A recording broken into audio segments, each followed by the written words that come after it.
Okay, we're going to bring our room into Substance Painter right now and get it ready to paint. So the first thing we do is File, New. And the template is the one we want, PBR, Physically Based Rendering, Metallic Roughness. And File, Select. We're going to select the FBX that we exported out of Maya. And then Document Resolution, 2048, Normal Map, OpenGL, because that's what works with Maya. I turn this off more because it's what you do for Unity, and I tend to go Maya to Unity. Hit OK, and your project opens up. There's the back side of my room. I use Maya navigation to move around, so Alt middle mouse button, Alt left mouse button to tumble, and Alt right mouse button to zoom in, just like Maya. One of the reasons I love Substance. Anybody who uses Maya hotkeys is my friend. Okay, so the next step is to bake the base textures onto the room, and we do that by coming over to Texture Set Settings and scrolling down. It says Bake Mesh Maps. We hit that and immediately set output to 2K. I tend to drop my dilation width down to like 5 or 6. In this case, for the room, we're going to use low poly mesh as high poly mesh. We don't have a high poly mesh for the room like we would for a ZBrush character, so we're just going to use the low poly as high poly. We're going to actually use all the maps. We're going to add in height, normals and opacity out, and anything that has secondary rays we max. So ambient occlusion, 256. Curvature, 256. Thickness, 256. And that's it. Come back up to the top. And we're set. Bake selected textures. Here we go. This takes a little while. Okay, it's done baking. I hit OK. And nothing looks different. First thing I really want to do is check, are my UVs okay? And ambient occlusion is the best way I find to look. And if my ambient occlusion is good, then my UVs are generally all right. You can see this one. I happen to know that this vase is outside of the 0 to 1 texture, and that's why it's not really okay. I'm not going to worry about it. And I believe the same for these couch legs. They're a problem. So I should go fix them. For the sake of this video, I don't care. And I have another vase right there where I did fix it. So we have a good example, and we have a good example of what's wrong and that we'd have to go fix before we really went any further. I'm going to start texturing the walls, so I come back up to material. That gives me that material, the base white that we just baked on. So I come over to layers. I want the walls. So here's a list of all the textures: couch, door, glass tabletop, Lambert 1, picture frame, walls. So that's the one I want. I think this is a little kid's room, and it's going to be pink. So we start by painting from the base up. So I'm going to add a new fill layer. That's the grade, is the bucket right there, fill layer. I'm going to name it wall color. And in the properties, I scroll down. Yeah, I do want a triplanar projection. And here's all my different channels. Each one of these materials that we created in Maya can have any number of layers, and each one of these layers is essentially a material in and of itself that has all of these channels set into it. For this one, I only want to think about the color at first, so I'm going to hit Alt and then left click on color. Turns all the others off really fast. So now you can see there's my base color, and I'm going to make that a cute little pink. There we go. You can look at the wall and say, oh my god, that's insanely smooth. And indeed it is, but hey, we've got pink. So step one. Now, I am going to break that up right away by going to roughness, and where it says uniform color, I'm going to click in and add a filter. There's a ton of different black and white grayscale things, dirt, maps, tileable textures, all kinds of cool stuff. I think that what I want this time is fractal sum, and they're alphabetical so I can find them. I think this is the fractal sum I like. Yeah. And you can see I've already broken it up. Now, the shiny parts are a little shiny, so let's look at our roughness attributes. As I adjust the balance, you can see that's getting a whole lot shinier. As I go the other way, those shiny parts are just getting a little less shiny. So I might bring that balance up a little. Contrast is increasing the shininess. Don't need that. Okay.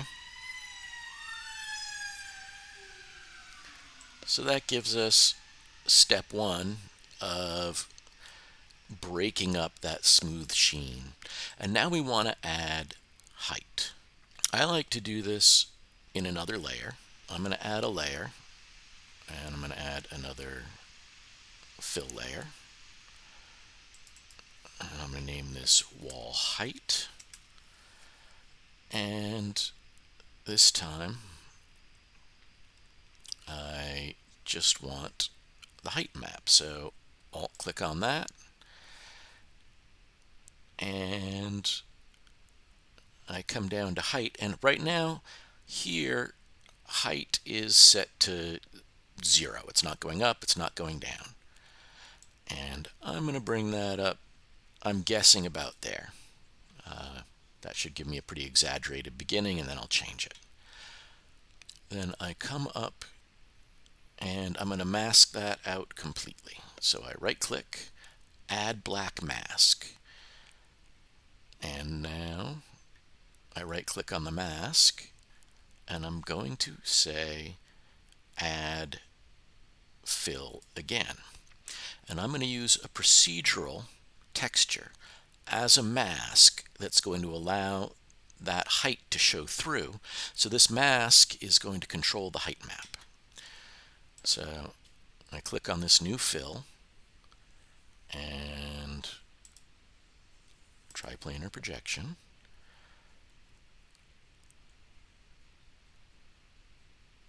And where it says grayscale uniform color, I'm going to change that. And I'm going to use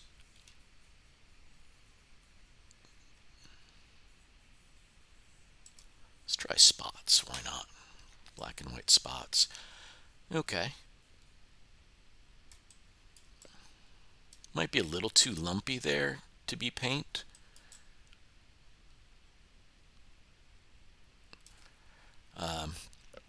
Obviously, the height is way too big, so let's turn the height down.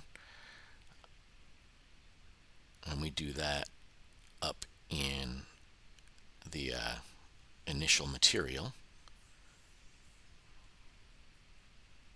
Come back down to that height parameter. And you can see as I slide the slider back towards 0, we're getting something that has that, very, very shallow depth the way a painted wall does. You want some texture, but nothing too vivid. And I'm going to come here and actually turn off the roughness for a second.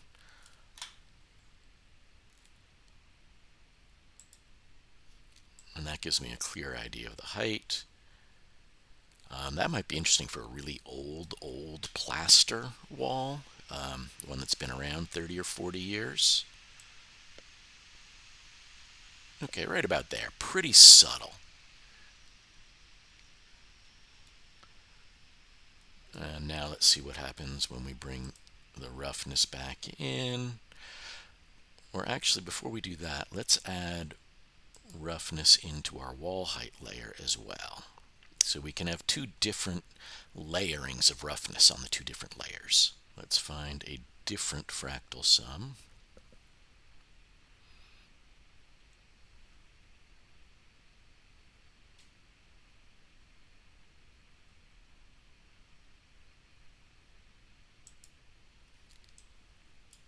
Okay.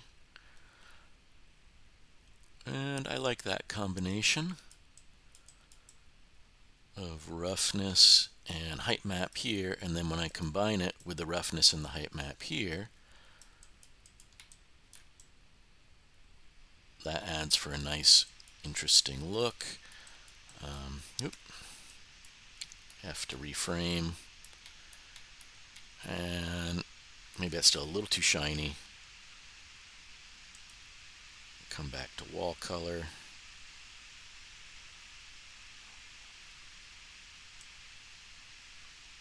Bring that balance up even higher. So, pretty quickly we have a cute interior. Walls that are not hopelessly 3D smooth. They have some interesting texture in them, some little bits of variation that make them more realistic, more pleasing to the eye. Let's add a little graffiti. So to do that, I want to use a paint layer. So far we've been using fill layers, and you can't paint in a fill layer.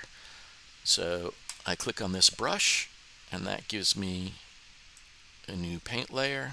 I'll bring that up to the top. And I'm going to want to paint on a pretty small brush.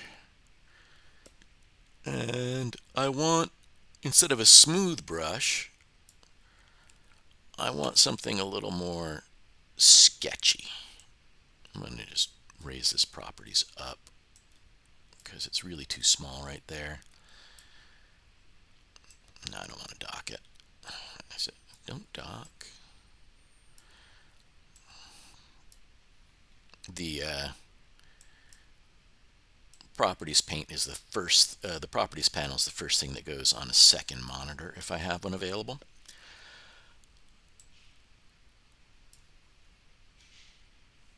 Okay, layer 2, painting, alpha. We can paint with all sorts of different alphas, and I want something a little bit sketchy, dirt blurry. That looks kind of crayon-y to me, so I'm going to go with something crayon-y.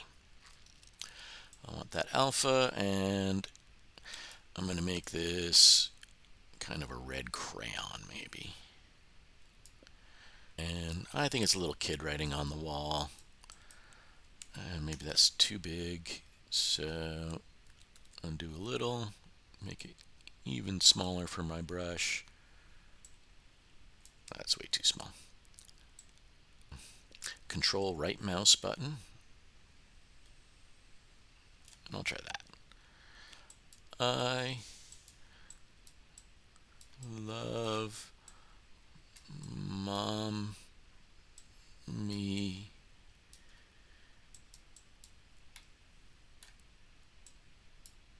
and daddy. So, there's a little kid writing on the wall. graffiti, just another little thing to add to your story. Of course, the little kid isn't going to leave it with that. They're going to add maybe a sticker. So to get a sticker, I'm going to go to my source images for the project, and I've already put a rainbow sticker in there, and I'm just going to drag it in to my assets folder. And here comes the import box, and PNG, okay, undefined. I'm going to say it's a texture because that's exactly what it is. And import your resources to, I'm going to do it just this project. That way, the next time I open Substance for this project, this will show up. It won't clog up my library forever.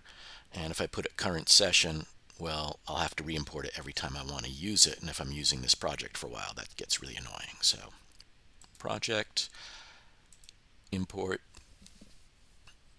and there it is. And I just drag it and drag it, and that little pop-up menu comes up, base color.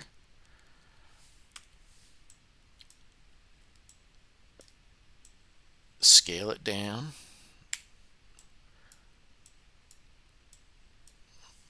And maybe scale it down a little smaller. Stickers are not big. Give it a little diagonal.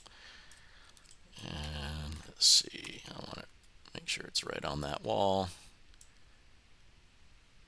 Yep, right there. It's on the wall. The rainbow sticker by I Love Mommy and Daddy.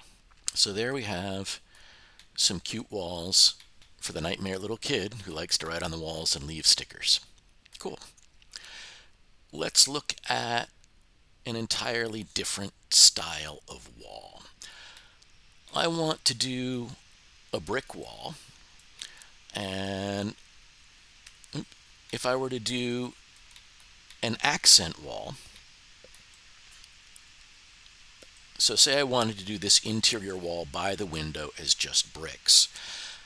I haven't set an initial shader for it in Maya, but I can texture all of the walls, and then when I get back to Maya, just isolate the faces for this wall and assign the brick wall texture if I export them separately. So that's what I'm going to do. Now I come over to my assets and I search for brick. And there's a couple of interesting, a brick generator, a stencil, okay. Nothing ready to go right out of the box. And that's really what I want right now. So one easy thing I can do is go to Substance 3D Community Assets, opens up Adobe's awesomeness, and I'm going to search for brick. And here's a whole bunch of different brick textures. This one's kind of fun. I like the old quality of the bricks and that they're uniform size. They show like the repair, the sloppy grout. I'm going to download that one, Brick Substance 02. Too shiny. This one looks like it's got some issues of varying size bricks that I don't really want. And so let's look what happens with what looks like a much shinier, newer brick wall. So two choices. Once they're downloaded, I can jump over to my downloads, and there they are. Select them both, drag them in, and base material, substance files or SBSARs come in as base materials. Again, for the project, import, and I'll drag and drop that on. And obviously the scale is way off.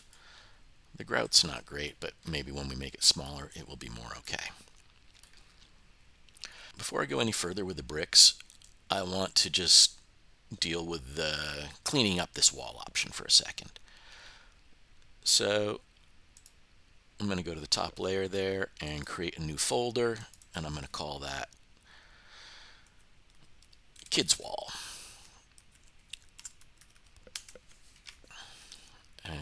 from wall color up, I select and drag and drop in. And I can close the folder now and hide it. And so now I'm just dealing with one thing at a time. Otherwise, the textures do stack on each other and they become visible. So by hiding the kids' wall folder, none of that will leak through. So now here's just the brick. And where's my properties? Reset UI. I tend to have to do that a lot with this software. So first thing is projection, triplanar, and that immediately changes the scale. And then R to scale. R is the hotkey for scale, just like Maya. And I scale those bricks till they're about right, and they look pretty good.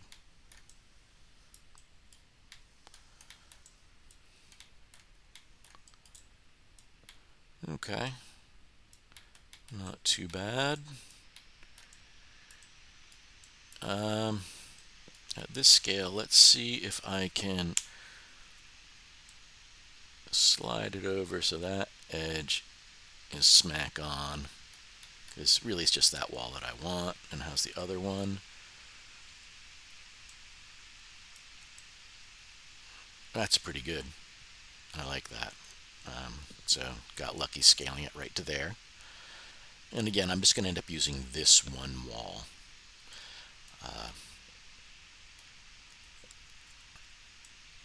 Okay. So there is one brick wall option. Might as well look at the other one.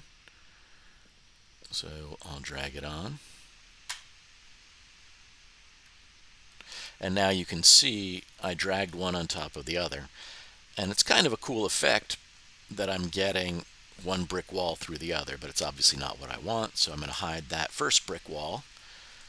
Now I'm just dealing with the second, and UV projection to triplanar, and scale it till it feels about right.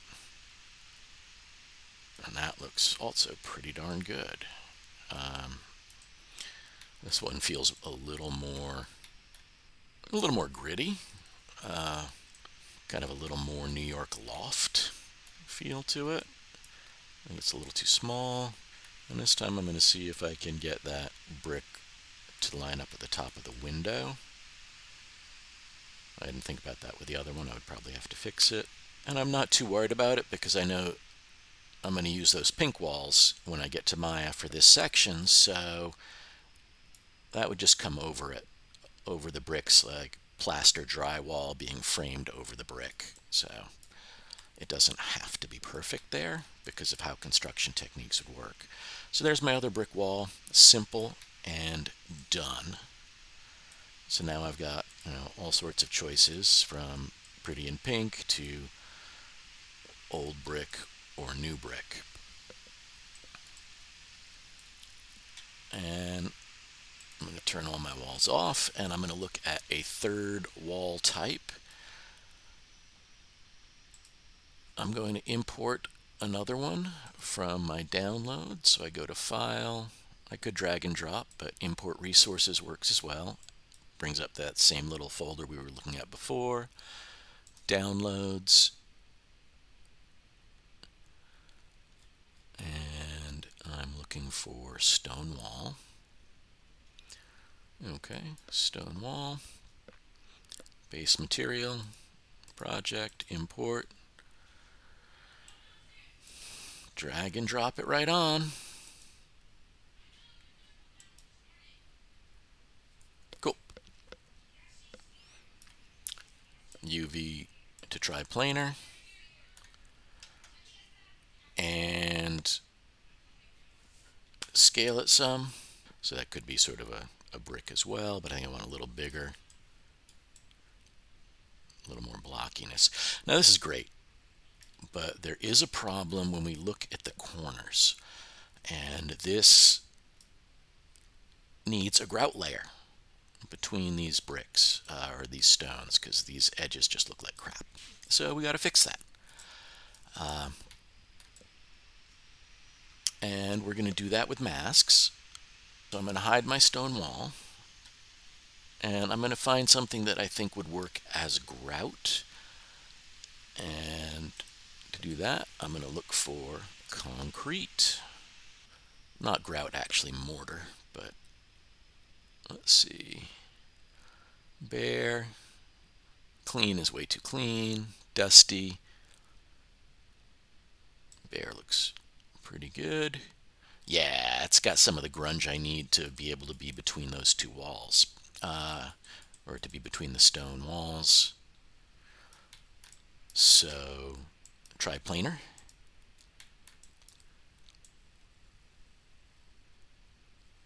And scale it down a good bit, because it's really got to fit between those rocks. Now, you can see that as I scale it down, the height becomes a problem. So I'm going to come down to the Properties tab and scale down and go down to bump intensity. Okay, so this one has bump intensity.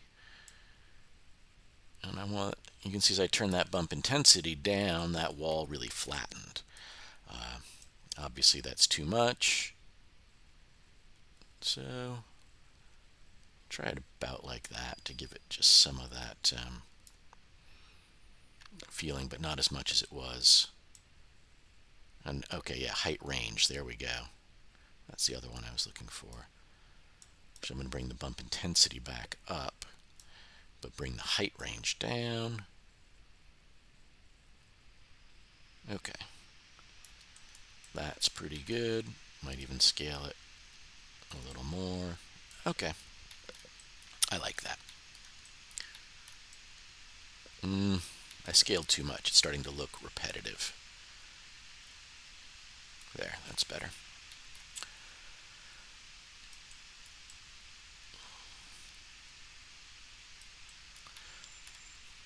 Now I want this to be between the cracks of the stone wall. This is funny with the concrete over it. So I'm actually going to put it underneath. And for the stone wall, I'm going to put a white map. So I right click, add white mask, and then I'm going to paint black in these corners, and I'm going to hide the corners of the stone wall and reveal. You can see where I'm pushing down in and I'm getting that concrete below. And I don't have to be too cute, too perfect here. Just get it in along. Or maybe I'll paint that whole little rock out.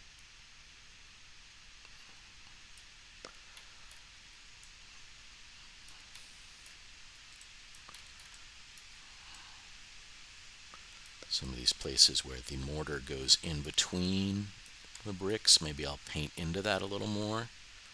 Help with the blending.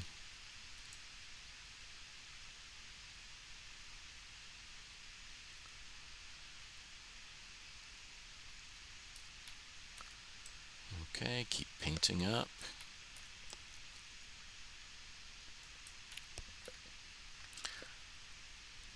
There we go, almost. There we go. And I'm not going to do the rest of the seams in this video, but obviously I would do that all the way around in order to get a nice look for those walls coming down. Looks like I missed that one spot or didn't quite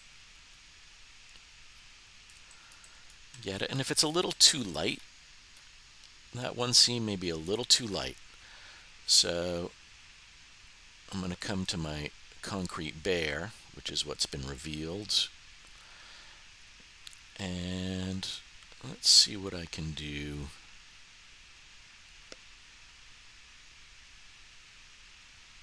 Luminous. I'm just going to bring its luminosity down. If I bring it all the way down, it turns black. Obviously, I don't want that.